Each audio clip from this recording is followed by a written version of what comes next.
Hello, আসসালামু আলাইকুম। কেমন আছেন সবাই? আজকে এসেছি আপনাদেরকে আমাদের ফুলবাড়িয়ার বিখ্যাত ঐতিহ্যবাহী হাতে তৈরি লাল চিনি কীভাবে বানায় সেটা দেখানোর জন্য। এক মিনিট। আমার পরনে যেটা দেখছেন এটাকে কি বলেন? আপনারা নিশ্চয়ই লুঙ্গি বলেন, কিন্তু আমাদের এই অঞ্চলের মানুষ এটাকে তবন বলতো। নীল রঙের তবন, মোটা কাপড়ের। এটা আমাদের গ্রাম বাংলার ঐতিহ্য। চলুন আজকে আপনাদেরকে দেখাবো ফুলবাড়িয়ার ঐতিহ্যবাহী হাতে তৈরি লাল চিনি কীভাবে তৈরি করে। ময়মনসিংহের ফুলবাড়িয়া উপজেলার কিছু কিছু গ্রামের মানুষ যেমন কৈরচালা, পলাশতুলি, রঘুনাথপুর, বাগদা ঐতিহ্য উৎসবের কথা বিবেচনায় রেখে এই প্রাচীন কৃষি পদ্ধতিটিকে এখনও টিকিয়ে রাখার জন্য চেষ্টা করে যাচ্ছে। আগে লাল চিনি বাংলাদেশে অনেক জায়গায় উৎপাদন করা হতো, কিন্তু পরিশ্রমের তুলনায় আর্থিক প্রফিটের পরিমাণ কম হওয়ার কারণে দিনে দিনে কৃষক এর থেকে বিমুখ হচ্ছে। কিন্তু আমাদের এই অঞ্চলের মানুষ কৃষকরা এখনও বংশ পরম্পরাক্রমে এই লাল চিনি উৎপাদন করে রেখেছে। চলুন আমি আপনাদেরকে পরবর্তী অংশ নিয়ে যাচ্ছি।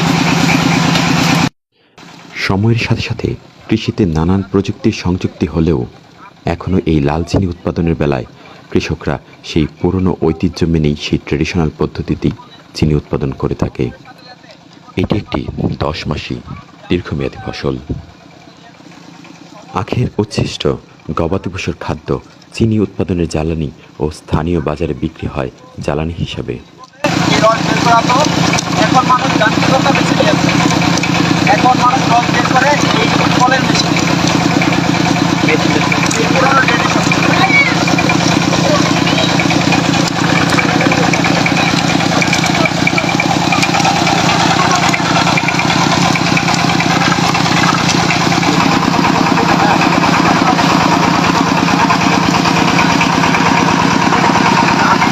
বের করার পর পরবর্তীতে ধাপ হচ্ছে চিনি প্রস্তুত করা। এখন যাব যেখানে চিনি প্রস্তুত করা হয় সেই ঘরের নাম হচ্ছে জাল ঘর।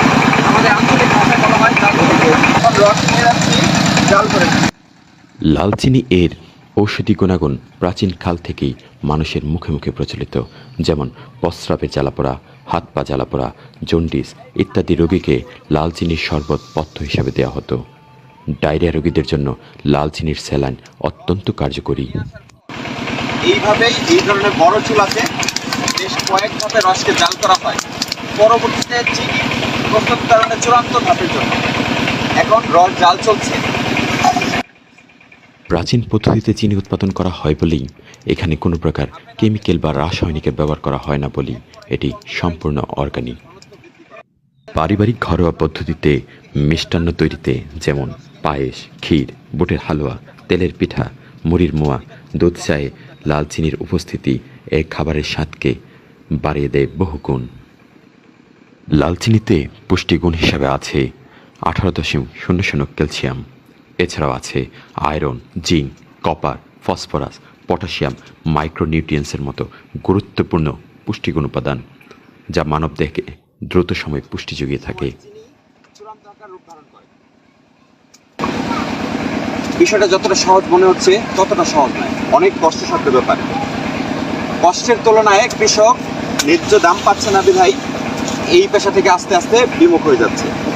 তবে আমরা চেষ্টা করছি মানুষ যেন এই পেশাকে ধরে রাখে, আমাদের ঐতিহ্য যেন বাঁচিয়ে রাখে।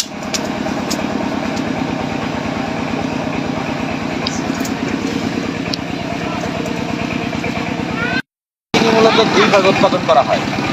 আমরা যে পদ্ধতিতে উৎপাদন করলাম এটাকে বলা হয় ডং বা ডুব, যা হাতে নেড়ে তৈরি করা হয় কড়াইতে। আরেকভাবে উৎপাদন করা হয় বড় স্ট্রেতে নিয়ে সেটা নাড়তে নাড়তে, সেটাকে বলা হয় ডিঙ্গি, যেটা বড় ট্রেতে তৈরি করা হয়। এই দুইভাবে চিনি উৎপাদন করা হয়। অত্যন্ত কষ্টসাধ্য পরিশ্রমের এই কাজের কারণে পরিশ্রম হিসাবে কৃষকের মুনাফা কম, তাই দিনে দিনে কৃষক এর থেকে বিমুখ হচ্ছে। তবুও কিছু কিছু লোক ফুলবাড়িয়ার এই ঐতিহ্যকে ধরে রাখার জন্য নিরলস প্রচেষ্টা করে যাচ্ছে। আপনারা সহযোগিতা করলে অবশ্যই এই শিল্পকে ধরে রাখা সম্ভব।